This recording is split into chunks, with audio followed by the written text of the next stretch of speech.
Φτάσαμε στο τέλος της βραδιάς αυτής, που είναι η αρχή μιας νέας μέρας για την ΑΕΚ. Πάμε μπροστά. Πετάμε ψηλά, όπως ο δικέφαλος αετός. Η νίκη, οι νίκες, τίποτα άλλο δεν μας ταιριάζει. Σε κάθε αγώνα η ΑΕΚ θα χορεύει πολεμικό χορό. Το πυρίχιο που αναπαριστά τη μάχη, την πάλι σώμα με σώμα. Υποδεχόμαστε λοιπόν τους πόντιους πυρηχιστές της Ευξήνου Λέσχης Αθηνών και την ομάδα των μουσικών Ματθαίου και Κωνσταντίνου Τσαχουρίδη. Με το χορό της νίκης, εμείς σας αποχαιρετούμε.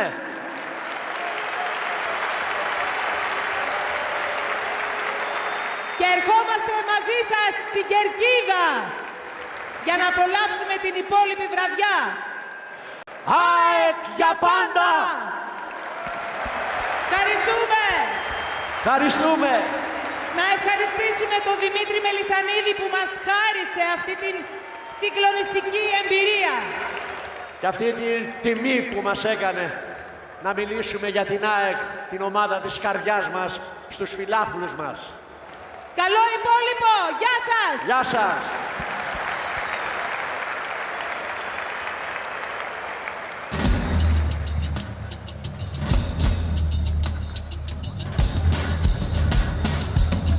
Εμείς μένουμε γιατί στον αγωνιστικό χώρο εμφανίζεται η ομάδα των 60 ποντίων πυρηχιστών, Εύξηνος Λέσχη Αθηνών με τις παραδοσιακές ποντιακές στολές.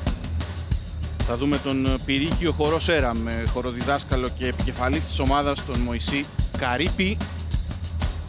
Πυρήχιος, ο αρχαιότερος ελληνικός πολεμικός χορός. Οι χορευτές χόρευαν κρατώντας ασπίδα και δόρυ και φορώντας περικεφαλαία.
αποθέωση για τους πόντιους πυρηχιστές.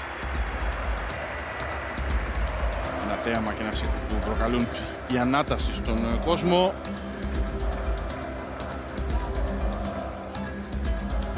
ΣΑΕΚ που ζει το όνειρό του, η Νέα Φιλαδέλφια ζει το όνειρό της. Το νέο γήπεδο είναι πλέον γεγονός.